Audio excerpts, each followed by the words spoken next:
Hello नमस्कार। आप मेरे पैशन को चाहने वाले सभी दर्शकों का, हमारे सभी संगीत प्रेमियों का मैं Manohar Soni back of the stage Madhu Soni की ओर से बहुत बहुत स्वागत करता हूं।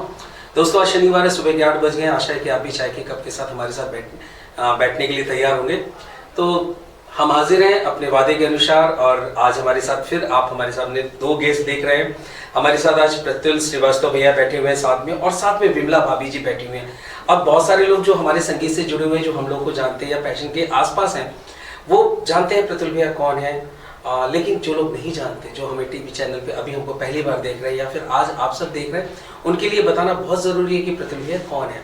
प्रत्युल भैया बेसिकली अभी तो आप सब रिटायर्ड लाइफ जी रहे हैं, पर एक बहुत ही शानदार शिक्षा जगत से जुड़े हुए एक टीचर रहे हैं। पत्रकारिता में इन्होंने कई साल गुजारे हैं। बहुत बेहतरीन अनुभव है पत्रकारिता का, और इनके अनुभव का लाभ आज भी बहुत सारे पत्रकार इनसे मिल के लेते रहते हैं। और जो सबसे खास बात जो मुझे सबसे ज़्यादा इम्प्रेस करती है प्रत्युल भैया की पर्सनालिटी में, वो है उनका संगीत और संस्कृति के प्रति प्रेम। और मेरा परिचय भी यही माध्यम था परिचय का, क्योंकि आप सब जानते हैं मैं संगीत से जुड़ा हुआ, पैशन म्यूजिक, तो मैं उन्हीं लोगों को के साथ ज़्यादा जुड़ता हूँ जो कला साहित्य या संस्कृति से जुड़े रहते हैं। तो ऐसी एक बहुत ही खास पर्सनालिटी है अपने आप में प्रत्युल भैया, जिनको बहुत ज़्यादा मैं मानता हूँ। और आज इस कारण से मैंने उन्हें अपने स्टूडियो में बुलाया, और साथ में भाभी जी आई हुई हैं। और भाभी जी के बारे में आज ही मुझे पता चला, वो रिटायर्ड बैंक ऑफिसर रही हैं। उन्होंने कोऑपरेटिव बैंकों में बहुत सारे साल अपनी सेवाएं दी हैं, और 2015 में रिटायरमेंट के साथ प्रत्युल भैया के साथ पूरे उनके, हालांकि पहले भी करती थी लेकिन उसके बाद भी इनकी कला और संस्कृति के क्षेत्र में पूरी मदद करती है। तो आइए सबसे पहले प्रत्युल भैया से ही जानते हैं कि उन्होंने साहित्य और संगीत और कला के क्षेत्र में कहाँ से पदार्पण किया, और आपने अपनी बेसिक शिक्षा कहाँ से प्राप्त की, उसके बाद क्या क्या उनके लाइफ का एक्सपीरियंस है। एक शॉर्ट में उनके लाइफ के बैकग्राउंड में हम उन्हीं से जानना चाहते हैं। सभी को नमस्कार। जैसा कि अभी मनोहर भाई ने पूछा, तो जबलपुर में जन्म हुआ, इस कारण से पूरी शिक्षा हमारी जबलपुर में हुई। फूटताल लाल स्कूल में प्राइमरी की शिक्षा प्राप्त की, फिर हितकारणी हायर सेकेंडरी स्कूल कस्तूरचंद से स्कूली शिक्षा, और एनईएस विज्ञान महाविद्यालय से कॉलेज की शिक्षा। साहित्य संस्कृति से जुड़ा परिवार है हमारा। मेरे पिता बुंदेली लोक साहित्य और भाषा विज्ञान के विद्वान डॉक्टर पूरन चंद जी श्रीवास्तव हैं, और वो भी साहित्य कला संस्कृति से जुड़े रहे। बुंदेली लोक साहित्य कला संस्कृति के संरक्षकों में उनका नाम अग्रपंक्ति में लिया जाता है।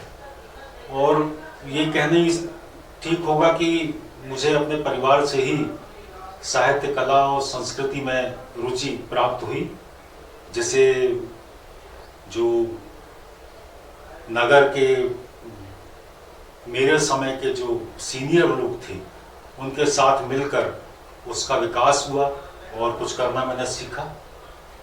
बिल्कुल। और नहीं, जहाँ तक मुझे आप जानकारी है, आप बहुत सारी सांस्कृतिक संस्थाओं से जुड़े हुए हैं, साहित्य से जुड़े हुए हैं। तो मैंने ये भी देखा है, मुझे पता भी है इस मामले की, आपकी बहुत सारी बुक्स निकली हैं। और जो एक खास बात जो आपकी पर्सनालिटी में मुझे इम्प्रेस करती है कि आप बातों बातों में इतनी गंभीरता से हास्य का पुट ले आते हैं, वो सब कैसे क्रिएट करते हैं? अब ये इस तरह का कोई प्रयास पूर्वक नहीं करता मैं जी। ये कैसे हो जाता है मैं खुद भी नहीं जानता। बहुत से लोग मुझे व्यंग्यकार के रूप में पहचानते हैं और मेरा परिचय भी देते हैं, व्यंग्यकार हैं। तो यहाँ तो मैं यही कहना चाहूँगा कि प्रयास करके मैंने कभी भी ना तो व्यंग्य लिखा है, ना गीत लिखे हैं, कविताएं लिखी हैं। मैंने जो भी गद्य लिखा है वो पढ़ने वाले लोग उसे व्यंग्य कहते हैं, और गीत कविताएं जो कुछ थोड़ी बहुत लिखी हैं, वे भी जब पूरी तरह से दिमाग में कोई चीज़ पक जाती है, मैच्योर हो जाती है, तो एक झटके में बाहर आ जाती है। बिल्कुल ठीक है। उसके लिए पेन कलम लेके देर रात तक कोशिश करते रहना, बार बार लाइनें बदलना, इस तरह का प्रयास मैंने लेखन में कभी नहीं किया। बहुत ही सहज स्वाभाविक ढंग से कोई चीज़ शुरू होती है और समाप्त हो जाती है। ये तो बहुत ही खास बात है अपने आप में, ये तो माँ सरस्वती की भी बड़ी बड़ी कृपा है। तो एक छोटा सा प्रश्न भाभी जी से भी करते हैं कि मतलब मेरा बेसिक प्रश्न हमेशा ये रहता है जब भाभी लोग आती हैं हमारे स्टेज मतलब हमारे स्टूडियो में कि भैया से मुलाकात कैसे हुई और क्या सब रीज़न था, और आपने अपनी जॉब शादी के पहले से आप करती थी, शादी के बाद किया, और आपका खुद का अनुभव कैसा है, और भैया का जो रुचि है कला और साहित्य में उसमें आप कितना सपोर्ट करते हैं, ये भी हम जानना चाहते हैं। नमस्कार। भैया से मुलाकात की जो कहानी है वो तो बहुत लंबी है, कभी फुर्सत में सुनाऊंगी। नहीं, एक आध शब्द शॉर्ट में हो जाए कि मतलब ये अरेंज मैरिज थी या फिर कुछ और पहले कभी मिलना जुलना हुआ था? मैरिज तो अरेंज है, मैरिज तो अरेंज हुई है, मगर हमारी मुलाकात बचपन की है। अरे वाह, ये यही मैं आपके मुंह से सुनना चाहता था जो हमारी मुलाकात बचपन की है, बाकी मैरिज अरेंज हुई थी, और जॉब मैं शादी से पहले से कर रही हूँ। अच्छा, ये बढ़िया बात है। हाँ, और भैया के साथ कदम से कदम मिला के चलने का वादा है तो निभा रही हूँ। ये तो हम लोग काफी देखते भी आ रहे हैं और समझते भी हैं, ये बड़ी अपने आप में अच्छी बात है। तो मैं जानना चाहता हूँ कि आपकी जो रचनाएं हैं वो साहित्य के क्षेत्र में जो आपने लिखी हैं वो क्या क्या सब्जेक्ट रहे, उसके विषय में कुछ अपन प्रकाश डालें उसको। यहाँ मैं देख रहा हूँ कुछ किताबें भी हैं, उसके बारे में भी आप थोड़ा सा जिक्र करें। अब जैसा आपने पूछा कि बैकग्राउंड मेरा लिखने पढ़ने वालों का पूरा परिवार, तो मैंने काम भी शुरू किया 1979-80 से हितवाद समाचार पत्र से। महर्षि महेश योगी जी ने जबलपुर में पहला ऑफसेट अखबार शुरू किया था, तो उसका मैं नगर समाचार देखता था। क्या बात है। उसके बाद वो ज्ञान योग प्रभात के रूप में सामने आया। फिर 1980-81 से मैंने नवभारत में काम शुरू किया समाचार संपादक के रूप में, और साथ में साहित्य संपादन भी उसका किया। उस समय जबलपुर से ही नवभारत के सारे संस्करणों के लिए रविवारी साहित्य अंग का प्रकाशन होता था। 1996 के बाद फिर मैं दैनिक स्वतंत्र मत में रहा, देशबंधु में कुछ समय काम किया। मध्य प्रदेश हिंदी एक्सप्रेस को शुरुआत जब उसकी हुई तो हमारे सीनियर महेश वाजपेयी जी थे, वो मुझे विशेष रूप से आग्रह करके उन्होंने मुझको उसमें भी जोड़ा। करीब 10 साल में वहाँ उसके साथ जुड़ा रहा, और हरी भूमि में पीपुल्स समाचार में भी मैंने काम किया। इस तरह से मैं समझता हूँ लगभग 40 वर्ष मैंने पत्रकारिता में पूरे गुजारे, और पत्रकारिता में रहने के कारण और साथ में साहित्य संपादन करने के कारण मैंने सब तरह का लिखा।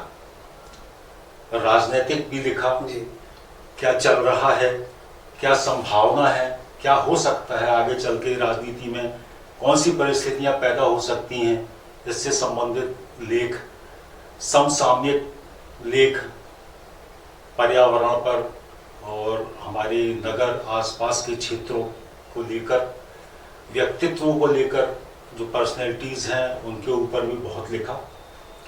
साथ में व्यंग लिखे। नवभारत जब टॉप पर था उस समय एक निरंतर हर हफ्ते एक कॉलम आता था, आखिरी कोना।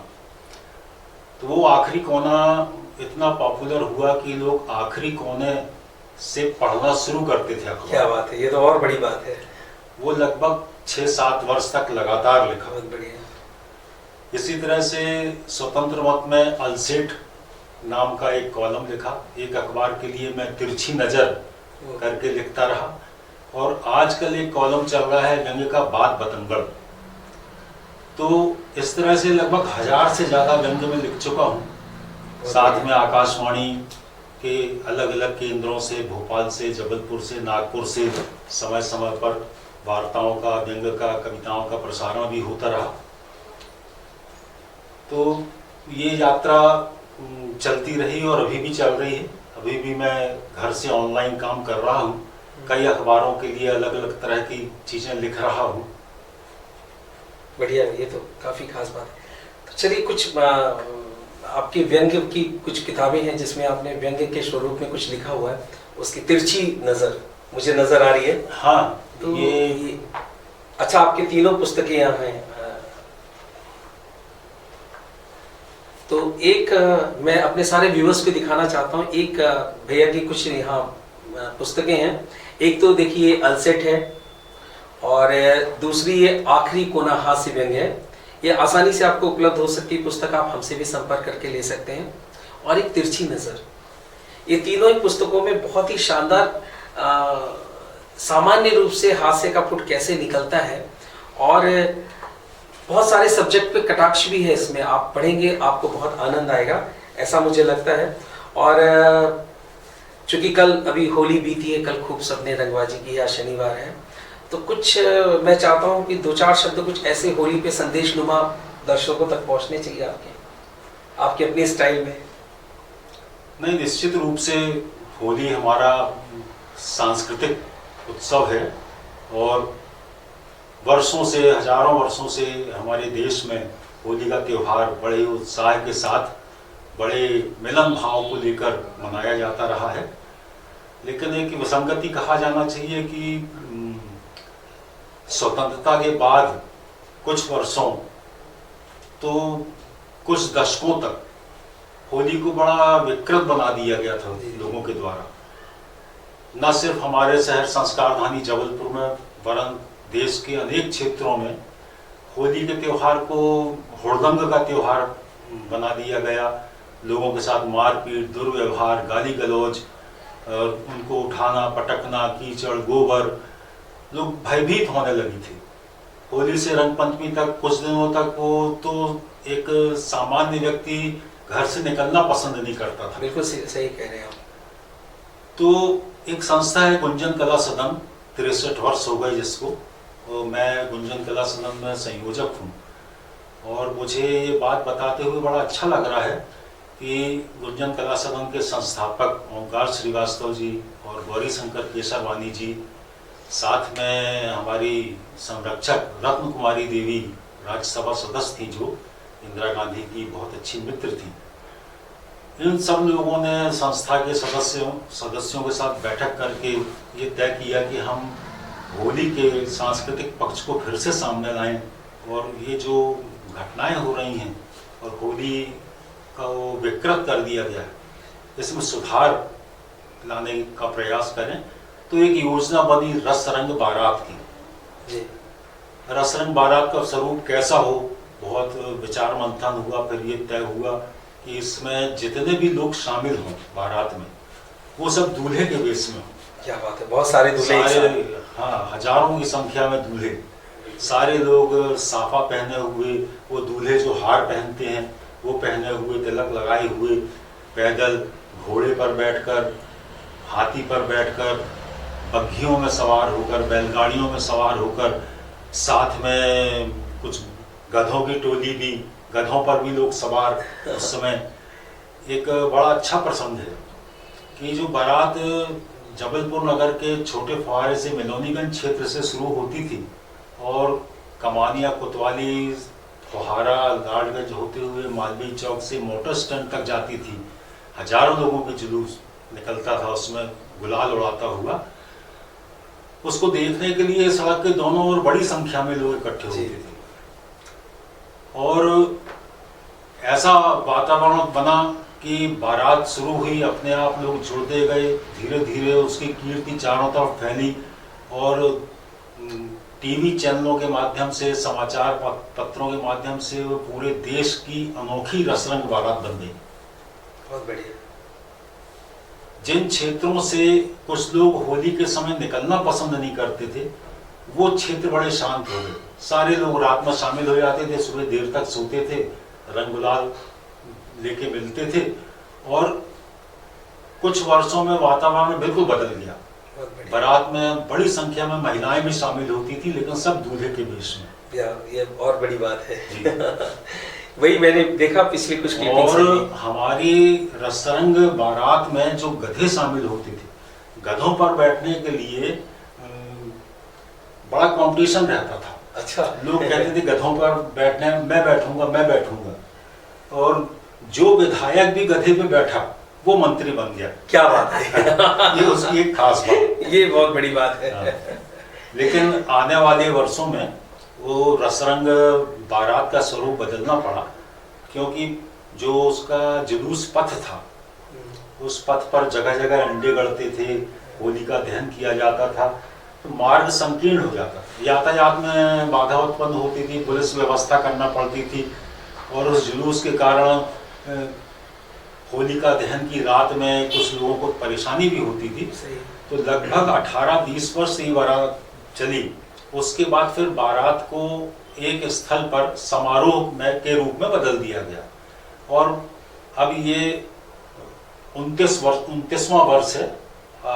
इस वर्ष भी होली का दहन की शाम को आप अपना इंटरव्यू जवाब तो हो चुका है प्रोग्राम। मनाया गया।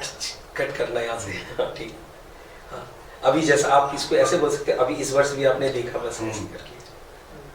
तो लंबा समय इसका हुआ बारात का, लेकिन इसको फिर बदल दिया गया लोगों की तकलीफ को देखते हुए, और मार्ग जो है यातायात की बाध्यता ना हो, एक स्थल पर केंद्रित करके रसरंग बारात को रसरंग महोत्सव में बदल दिया गया, जो प्रतिवर्ष होलिका दहन की संध्या को आयोजित होता है।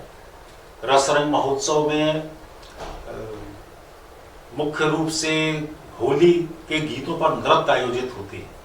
देश के विविध क्षेत्रों के होली के गीत और उन पर मनोहर नृत्य, मुख्य रूप से राधा कृष्ण से संबंधित जो होली के नृत्य गीत हैं वो बहुत पसंद किए जाते हैं।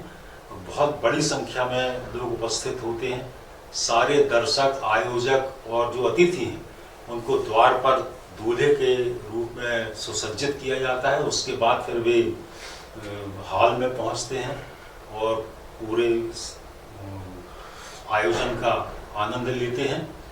तो इस तरह से ये होली का पर्व वापस अपनी शान, वो तो आप लोगों ने भी देखा होगा, अभी सिर्फ 2 दिन पहले पैशन म्यूजिक टीवी पे और गुंजन इंटरनेशनल पे इसका सजीव प्रसारण किया गया था, और आप लोगों ने एंजॉय किया था। उसी का जिक्र भैया कर रहे थे। तो और बड़ी बात यह है कि उस गुंजन के इस आयोजन में मुख्य कार्यकर्ताओं में से एक हैं जिनका अथक प्रयास रहता है इस कार्यक्रम को बहुत अच्छे से कर पाने का। और मेरा सौभाग्य कि इस वर्ष, पिछले वर्ष कोरोना के कारण भी मैं इस कार्यक्रम को ऑनलाइन दिखाने का दायित्व मुझे सौंपा गया था, जो मैंने किया था। और इस साल भी मैंने इसका अपने पैशन म्यूजिक टीवी पे और गुंजन इंटरनेशनल पे इसको रिले किया है। तो आप सब अगर नहीं देखे हो तो लिंक हमारी इसी साइट पे नीचे है, आप उस लिंक पे जाकर दोबारा उस उत्सव का आनंद ले सकते हैं जो लोग नहीं गए थे। और मुझे पूरा विश्वास है कि आप लोग को बहुत पसंद आएगा। ये तो रही साहित्य और कुछ संस्कृति से जुड़ी हुई बातें। अब संगीत, मैंने एक आध बार आपको गाते हुए सुना है कि आप बहुत अच्छा गाते हो। और चूंकि पैशन स्टूडियो और यहाँ आना और फिर गाना गाना तो बहुत ज़रूरी होता है। नहीं मनोहर जी, क्या है कि साहित्य, कला, संस्कृति के लोग हमेशा, ये समझ लीजिए कि स्कूली जीवन से साथ में रहे। और मैंने अपने जीवन की शुरुआत फोटोग्राफी से की थी।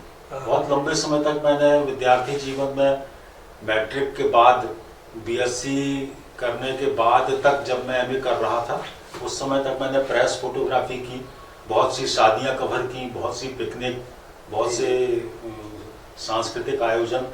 तो लोगों के बहुत से ऐसे चाहे अनचाहे कार्यक्रम जो हैं वो मुझे सुनना पड़े, पूरी तरह से बैठ के देखना पड़े। तो नृत्य और गीत तो बड़ी अच्छी विधाएं हैं, और जो इस मूड के लोग होते हैं उनको इसमें रुचि हो जाती है। तो मैं भी अपने खुद के लिखे गीत भी जो हैं, मेरी कोशिश होती है कि वो गाकर सुनाऊं।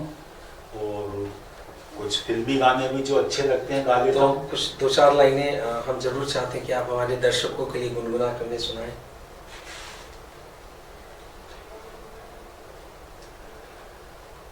तो पहले तो एक मैं अपना खुद का लिखा वर्षों पुराना गीत जिसे मंच पर काफी पसंद किया जाता था, जी जी बताइए, सुनाइए। और ये किशोर अवस्था की जो उम्र होती है, टीनेजर्स, उनको उनकी मानसिक स्थिति को लेकर लिखा गया था। क्या बात है। तो उसका मैं एक स्टैंजा सुनाता हूँ। हाँ, जब नया नया प्रेम जन्म लेता है मन Okay. में, वो भाव इसमें है। जी जी। घर के बाहर के कमरे में कोने में जो पड़ी हुई थी, घर के बाहर के कमरे में कोने में जो पड़ी हुई थी, उस कुर्सी पर बैठ के देखा अब वह खिड़की खुली हुई थी। क्या बात है, क्या बात है। घर के बाहर के कमरे में कोने में जो पड़ी हुई थी, उस कुर्सी पर बैठ के देखा अब वह खिड़की खुली हुई थी। क्या बात है। मन आकर आंखों में बैठा, मन आकर आंखों में बैठा, आंखों को खिड़की तक भेजा। क्या बात है। मन आकर आंखों में बैठा, आंखों को खिड़की तक भेजा, देखा आधा पल्ला खोले, देखा आधा पल्ला खोले, वह शर्माई खड़ी हुई थी। क्या बात है। उस कुर्सी पर बैठ के देखा अब वह खिड़की खुली हुई थी। बहुत शानदार, बहुत शानदार। क्या बात है। तो ये मेरा गीत था। तो ये इस गीत के अंतरे में क्या जिक्र है? तो मतलब भाभी जी का घर भी आसपास ही था कि ये सिर्फ आपकी पूरी कल्पना मात्र थी? भाभी जी का तो शहर अलग था। अच्छा, शहर ही अलग। हाँ। हाँ, आप मतलब आप जबलपुर से नहीं है, आप कहाँ से हैं बेसिकली? नरसिंहपुर। ओह, तो बहुत दूर नहीं था, पास में था। और कल्पनाओं के लिए तो कोई दूरी वहाँ तो रखती नहीं। नहीं, बिल्कुल कोई दूरी नहीं। कल्पनाओं से तेज तो कुछ जा भी नहीं सकता, मुझे लगता है ना? जहाँ ना पहुँचे कभी, वहाँ पहुँचे कभी। लेकिन बड़ा उस समय रद्दी समय था, वो मोबाइल फोन नहीं थे, टेलीफोन भी ट्रंकाल लगवाना पड़ता था, वो 2-2.5 घंटे इंतजार करना वो पड़ता था। वो असली चीजें हुआ करती थी। आजकल तो बहुत सारे ऑप्शंस हो गए, तो वो आनंद नहीं है। लेकिन आपके दौर में ठीक है, आप ही कम से कम 100 किलोमीटर की दूरी तो थी। 100 किलोमीटर की दूरी थी। बहुत अच्छा, बढ़िया है। और फिल्मी गीत में आप क्या गाना पसंद करते हैं या क्या सुनना पसंद करते हैं? मुझे ऐसा कोई गीत पसंद नहीं है जिसमें दुख, विछोह, परेशानी, तकलीफ हो। मैं जो ताजगी भरे गीत जो हैं, प्रकृति का सौंदर्य हो, जिसमें प्रेम हो, उल्लास हो, उत्साह हो, ऐसी चीजें मुझे पसंद है। बिल्कुल सही कहा आपने। जैसे मैं भी बहुत सारे शोज करता हूँ म्यूजिक के, तो बहुत सारे लोग आके मेरे यहाँ गाते हैं, मेरे साथ गाते हैं, और मैं कभी भी किसी को सैड सॉन्ग नहीं गाने देता। एक आध लोग हैं जिनकी मजबूरियां, जिनको मुझे अपने शो में रखना पड़ता है, उनको अगर अलग कर दूं तो मैं कभी, मेरी भी हमेशा इच्छा होती है कि हम खुशी भरे गीत गाएं, रोमांटिक नंबर्स गाएं, ताकि जो कुछ पल हम दूसरों को दिखा रहे हैं, सुना रहे हैं, समझा रहे हैं, वो खुशी भरा हो, उसमें आनंद आना चाहिए। तो ये चीज़ें तो बहुत महत्व रखती है। और संगीत के साथ और कलाकारों के साथ तो ये कि वो अपनी कला से दूसरों को जितनी खुशियाँ दे सके, वही कला का तो महत्व है। तो आप भी कुछ गुनगुनाती हैं भाभी आप? नहीं, मैं सिर्फ श्रोता अच्छी हूँ। तो भैया का कौन सा गीत आपको सबसे ज्यादा पसंद है? भैया का गीत एक जो मुझे पसंद था वही भूल गए। अच्छा, मतलब ऐसा भी होता है? तो आप एक बार याद दिलाइए। आज हमारे टीवी के माध्यम से बहुत सारे लोग साक्षी के रूप में भी हम इस बात को देख रहे हैं, सुन रहे हैं। तो कौन सा गीत आपको बहुत पसंद था जो ये भूल गए? आप याद दिलाइए 2 लाइनें गुनगुना के। क्या था वो, मुझे भी याद नहीं आ रहा इस समय। चलिए कोई नहीं, कोई बात नहीं। तो ये भी अच्छी बात है। अच्छा, अभी एक छोटा सा जिक्र मैं ये भी करना चाहता हूँ कि आपकी संस्था भी बहुत सारे कलाकारों को गुंजन कला सदन भी बहुत सारे कलाकारों को इनकरेज करती है, उन्हें प्लेटफॉर्म देती है, और ये मेरे ख्याल से कई वर्षों से आपका ये क्रम चला आ रहा है। बिल्कुल। तो तब जब पहले आप कलाकारों को मंच प्रदान करते थे, उन कलाकारों की प्रगति आज की तारीख में कहाँ है, और आज जो व्यवस्थाएं चल रही, आज जितने नए कलाकार आ रहे हैं, उनमें आप क्या डिफरेंस देखते हैं दोनों जगहों में? दोनों में समय के हिसाब से काफी परिवर्तन है। आज के जो लोग हैं, नई जनरेशन जो कहना चाहिए, उसमें धीरज खत्म हो गया है। पहले के जो लोग थे वो इंतजार करते थे, साधना करते थे और एक समय लेते थे अपने कला को विकसित करने के लिए, और उन्हें ये विश्वास रहता था कि वो जो सीख रहे हैं, प्रस्तुत कर रहे हैं, जो मार्गदर्शन लोगों से ले रहे हैं, तो निश्चित रूप से एक दिन आने वाले समय में वो एक स्थान प्राप्त करेंगे। और आज का जो नया कलाकार है वो तत्काल चाहता है कि उसको फौरन बिना साधना किए, बिना कुछ मेहनत किए, उसको बहुत शॉर्टकट में सब चीजें मिल जाए, में उसको प्रसिद्धि मिल जाए, बहुत ऊंचा स्थान प्राप्त हो जाए। ये एक मूल रूप से अंतर आया है, और ये तो बिल्कुल स्पष्ट है कि बिना साधना और तपस्या के इसका कोई शॉर्टकट किसी चीज का नहीं होता। ज्ञान तो बहुत प्रयासों से और साधना से ही आएगा। कोई भी कला हो, चाहे वो कुंग फू कराटे हो, कुश्ती कला हो, या गायन हो, लेखन हो, संगीत हो, नृत्य हो।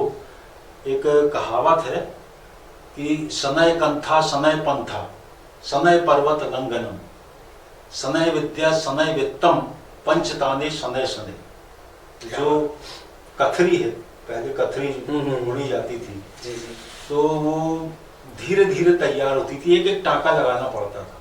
शनय कंथा और शनय पंथा, पथ जो है वो भी धीरे धीरे पार होता है। शनय पर्वत लंघनम, पहाड़ भी धीरे धीरे चढ़ के उतरा जाता है। शनय विद्या, विद्या भी धीरे धीरे आती है। शनय वित्तम, और धन वित्त, इसका संग्रह भी बहुत धीरे धीरे होता है। अब आज बदल गए हैं पैमाने, वो रिश्वत लेके टेबल के नीचे से धन कमा के भ्रष्टाचार, जमाखोरी और अन्य साधनों से बड़ी जल्दी लोग लखपति करोड़पति बनने लगे हैं, लेकिन पहले पीढ़ियां लग जाती थी सेठ बनने में। बिल्कुल सही कहा आपने। तो आज आपने देखा हमारे साथ प्रतुल श्रीवास्तव भैया थे।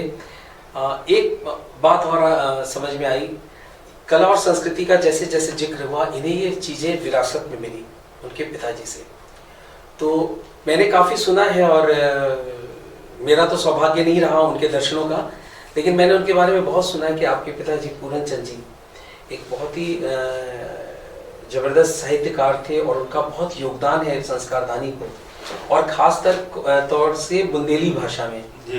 तो मैं चाहता हूँ कि कुछ दो चार बातें उनके विषय में भी दर्शकों को पता चलनी चाहिए हमारे। बिल्कुल। डॉक्टर पूरन चंद श्रीवास्तव मैं समझता हूँ कि जबलपुर नगर के लिए और बुंदेलखंड के लिए, वरन पूरे देश के हिंदी भाषा भाषी क्षेत्रों के लिए अपरिचित नहीं है। तो भाषा विज्ञान के साथ बुंदेली लोक साहित्य के क्षेत्र में उन्होंने बहुत काम किया। लोक साहित्य, कला, संस्कृति के संरक्षण के लिए, संवर्धन के लिए, और लगभग 4 दर्जन के आसपास उनकी पुस्तकें हैं। क्या बात। बुंदेली और हिंदी की बहुत सी पाठ्य पुस्तकें भी उनकी हैं, जिनका इस समय पुनर्प्रकाशन का कार्य चल रहा है। और ऐसी किताबें जो रेयर हो चुकी हैं, अब मार्केट में नहीं हैं, उपलब्ध नहीं हैं, तो उसकी एक कमेटी उनके पुनः प्रकाशन की व्यवस्था बना रही है। बुंदेलखंड क्षेत्र में अखिल भारतीय बुंदेलखंड साहित्य संस्कृति परिषद है, जो 1 सितंबर को बुंदेली दिवस के रूप में डॉक्टर पूर्णचंद श्रीवास्तव जी का जन्मोत्सव मनाती है। 1916 में उनका जन्म हुआ और गुंजन कला सदन के द्वारा भी निरंतर 32 वर्षों से 1 सितंबर को बुंदेली दिवस का आयोजन किया जाता रहा है जी। और अब इस वर्ष फिर कोरोना से मुक्त हो गया है। जब समाज शहर तो ये आमने सामने कार्यक्रम होगा। इसके पहले 2 वर्षों तक तो मनोहर जी आप ही ने इसका ऑनलाइन प्रसारण किया थी। इस दिवस पर विभिन्न क्षेत्रों की जो विभूतियां हैं, साधक हैं, उनको सम्मानित किया जाता है। बुंदेली लोकगीतों पर नृत्य का आयोजन होता है, चित्रकला प्रतियोगिता होती है और बाद में फिर बुंदेलखंड के जो पकवान हैं, बुंदेलखंड का विशेष रूप से जो भोजन परंपरागत वो जो भोजन होता है वो भोजन कराया जाता है लोगों को। तो और अब पिछले 2-3 वर्षों से तो 1 अगस्त से 1 सितंबर तक पूरा बुंदेली मास आयोजित होने लगा है और कोशिश की जाती है जो संस्था के लोग हैं और जो बुंदेली को चाहते हैं, पसंद करते हैं कि इस भाषा में, इस बोली में भी लोग लिखें, सामने आए और बुंदेली में लिखने वाले लोगों की संख्या पिछले कुछ वर्षों में बढ़ी है। इस बात की मुझे प्रसन्नता है और मैं पूरी तरह से जो भी बुंदेली के लिए काम करना चाहता है उसे मैं हमेशा पूरा सहयोग देने के लिए तैयार रहता हूँ। बहुत अच्छी बात है और मैं चाहता हूँ कि कार्यक्रम के अंत में, चूंकि अभी होली का माहौल है, कल ही होली बीती है और एक प्यारा सा होली का संदेश आपकी ओर से हमारे तमाम व्यूअर्स को जाना चाहिए, संगीत प्रेमियों को जाना चाहिए, लेकिन बुंदेली में। बुंदेली में तो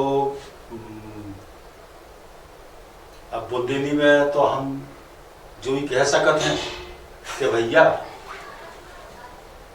जौन रंग डारो है लोगों ने बालन में, लाल रंग की पुड़िया छोड़ी है, जौन गाल मल मल के लाल कर दे हैं, कपड़ा भी रंग बिरंगे कर दे हैं। तो ऊखों सही ढंग से अपने शरीर से उतारो। नेता कहा है कि अब पता नहीं कौन से रंग आ रहे हैं, कौन कौन से केमिकल में डरे हैं, तो वे त्वचा रोग कहूँ पैदा ना करें, बाद में रिएक्ट ना कर दें बहुत त्वचा रोग पैदा ना कर दें और बलाएं बन जाए कौन सो डॉक्टर के चक्कर लगाने पड़े। तो भैया हमारे कहते तो जो है कि गुलाल लगा के, टीका लगा के अगर आपने रंग खेलो है जो सादो रंग है, केमिकल नहीं है जो उनमें, तो वो भलो। तो अपने पकवान खाओ, गुजिया, पपड़िया, बत्तियां और मजा करो।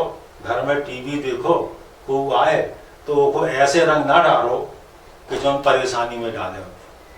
बहुत बहुत शुभकामनाएं हमारी। जा सही बात है भैया। और चूंकि मैं भी बेसिकली एमपी का ही हूँ, ओरिजिन रहा हूँ यूपी में, तो मेरी भाषा में बड़ा मिक्स हो जाता है, थोड़ी सी बुंदेलखंडी, थोड़ी सी भोजपुरी, और कई के बार इसलिए तो ना मैं बुंदेलखंडी प्रॉपर बोल पाता हूँ और ना भोजपुरी के ऊपर दिमाग लगाता हूँ, तो सादी भाषा में रहता हूँ। नहीं तो मनोहर भाई आप ये धोखा में ना रहियो कि हमने जो बुंदेली बोली है वो पूरी तरह से बुंदेली है। जा भी मिक्स हो गई है, ये सोई मिक्सचर है हमारे जबलपुर के पैदा भाई, और जो मिक्सचर को आनंद सबसे अच्छा। चलिए, ये थी बड़ी खास बातचीत हमारी होली के अवसर पर। हमारे साथ प्रतुल भैया हमारे स्टूडियो में थे आज, और प्रतुल भैया मल्टी टैलेंटेड क्वालिटी टैलेंट्स है प्रतुल भैया के अंदर।